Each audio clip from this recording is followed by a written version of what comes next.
Assalamualaikum warahmatullahi wabarakatuh. Perkenalkan, nama saya Mufidah Pramudia Farhani.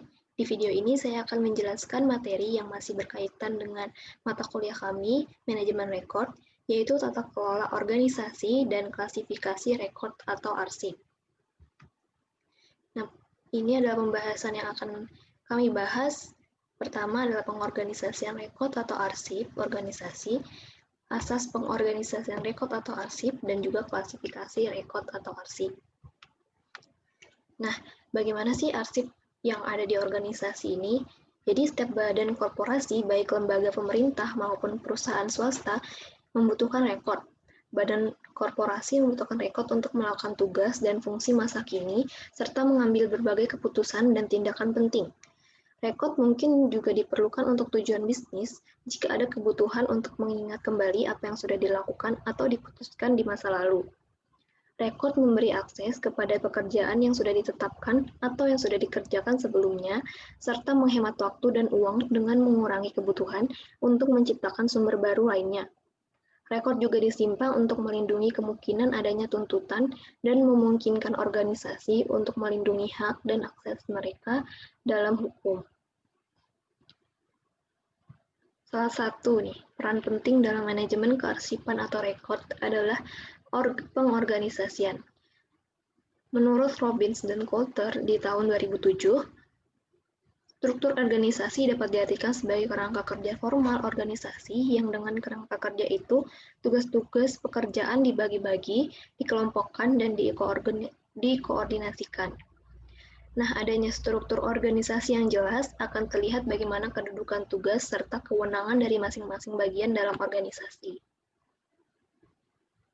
Selanjutnya adalah asas pengorganisasian dan pengelolaan arsip. Mengutip dari buku Manajemen Kearsipan oleh Dewi di tahun 2011, asas pengorganisasian yaitu yang pertama ada sentralisasi arsip. Asas sentralisasi artinya pengurusan surat atau arsip lainnya yang berhubungan dengan pengurusan surat masuk dan surat keluar serta penyelenggaraan arsipnya dilakukan oleh satu bagian khusus dan unit tersendiri. Bagian ini dikenal dengan nama unit arsip dan ekspedisi. Adanya unit khusus ini berarti pula unit-unit lainnya selain unit ini tidak diperkenankan menerima dan mengurus surat ini secara langsung.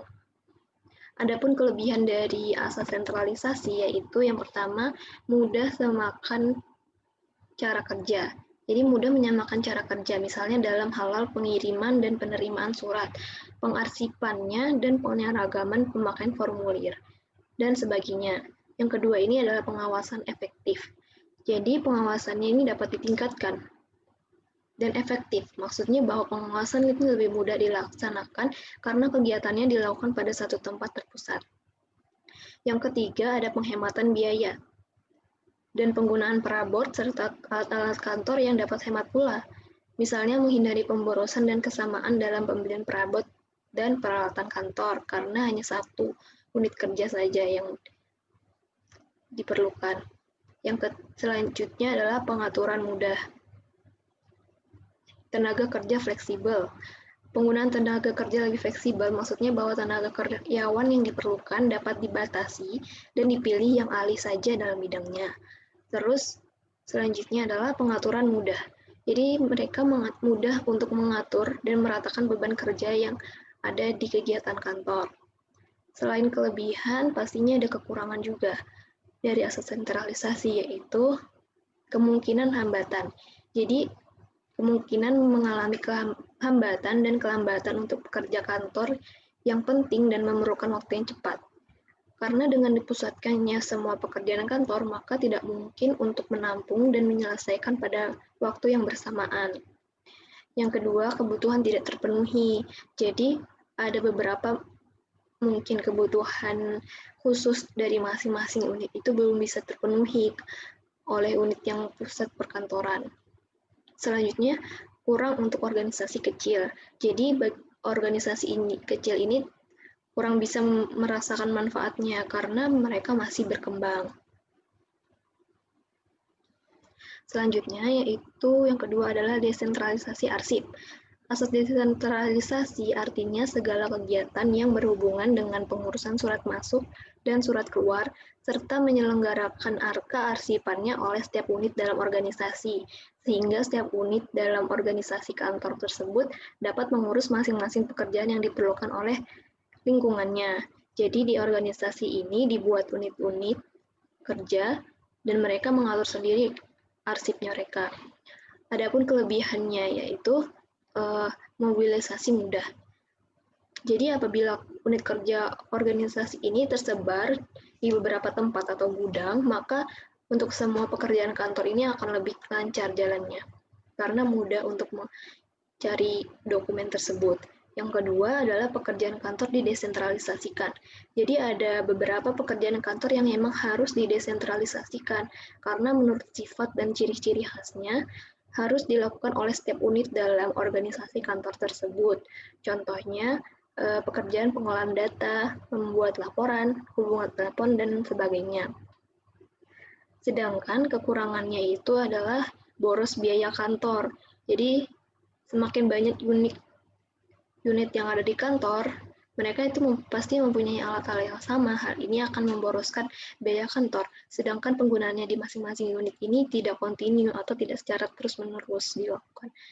Yang kedua adalah peralatan yang banyak. Ya, jadi semakin banyak unit-unitnya, semakin banyak juga peralatan yang dibutuhkan. Dan juga pengawasan yang sulit, karena pekerjaan kantor yang terpisah-pisah ruangannya. Selanjutnya adalah asas kombinasi. Asas kombinasi atau gabungan dari asas sentralisasi dan asas desentralisasi. Asas gabungan ini diselenggarakan berdasarkan pertimbangan akan kebutuhan dan kondisi organisasi kantor yang bersangkutan. Hal ini pun tergantung pada tujuan kantor, luas pekerjaan, taraf perkembangan, dan kebutuhan. Biasanya yang menggunakan asas kombinasi ini organisasi kantor yang telah berkembang. Nah, pada pola pengorganisasian arsip itu, seperti klasifikasi dan penyimpanan berkas pun dibuat dan disesuaikan oleh instansi atau organisasi sendiri yang membuat kebijakan. Kemudian disesuaikan lagi dengan kebutuhan, sumber daya manusianya, anggaran, dan fasilitasnya. Nah, setelah membahas tentang pengorganisasian rekod atau arsip, dan juga asas pengorganisasian, selanjutnya adalah pemberkasan arsip, yaitu klasifikasi arsip atau rekod. Nah, untuk kehidupan sehari-hari, sebenarnya klasifikasi ini sudah diterapkan untuk kehidupan kita sehari-hari. Misalnya, barang-barang yang ada di lemari dapur, mereka disusun menurut klasifikasi tertentu. Contohnya nih, piring untuk makan sehari-hari, piring yang berbentuknya kecil atau piring yang besar ini dikelompokkan menjadi satu bagian lemari. Kemudian ada sendok, garpu, dan peralatan masak yang lainnya, ini dikelompokkan di lemari lain. Penggolakan ini dilakukan untuk memudahkan kita memilih serta menggunakannya. Jadi ketika kita membutuhkan sesuatu yang ada di dapur itu, pastinya kita mudah mencarinya karena sudah tersusun sesuai kelompoknya. Jadi sebenarnya klasifikasi ini sudah diterapkan, sudah ada di kehidupan kita sendiri. Dengan demikian, skema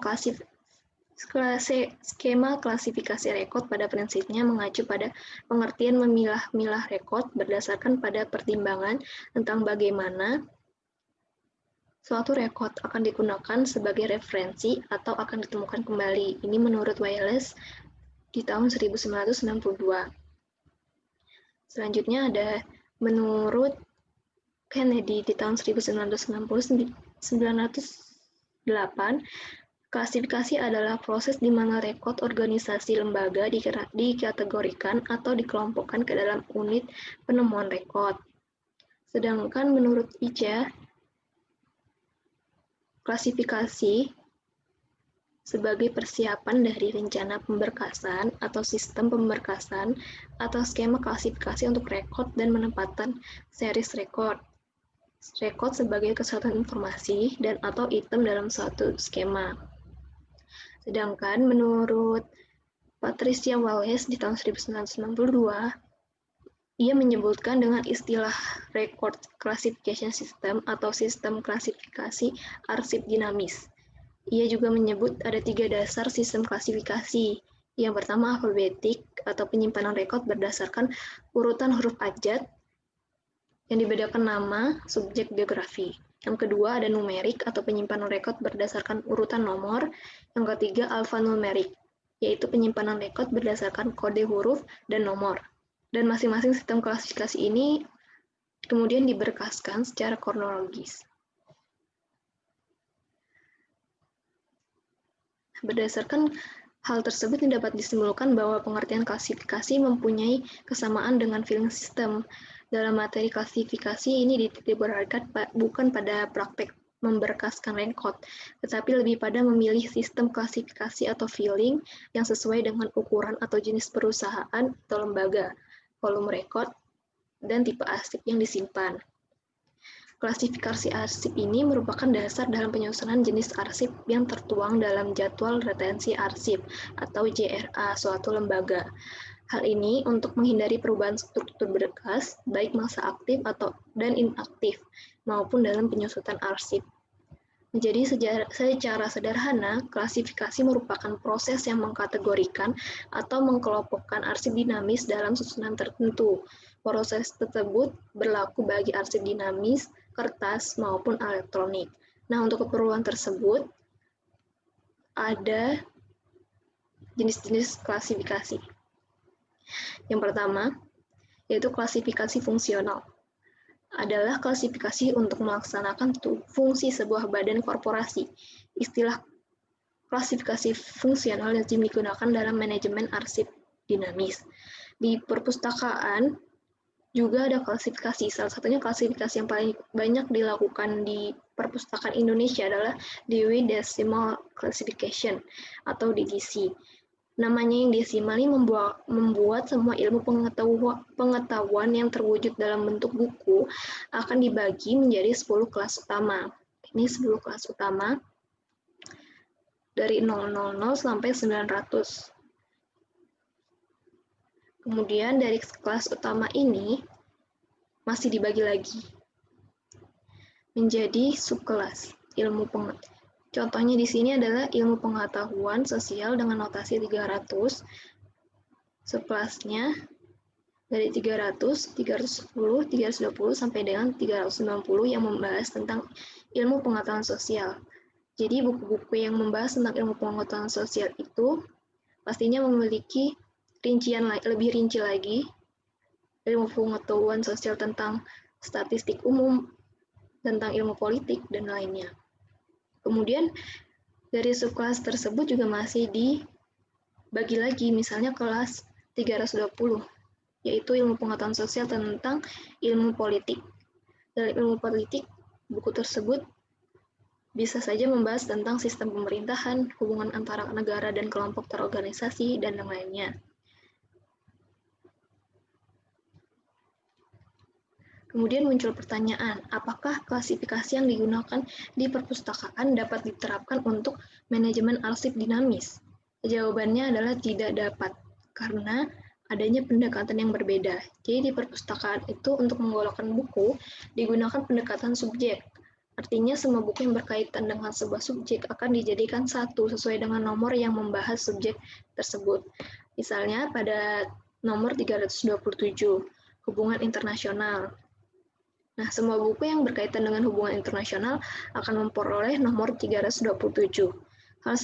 Hal tersebut tidak berlaku untuk manajemen arsip dinamis karena pendekatan yang digunakan adalah pendekatan fungsi atau organisatoris. Misalnya, di sebuah instansi terdapat bagian personalia.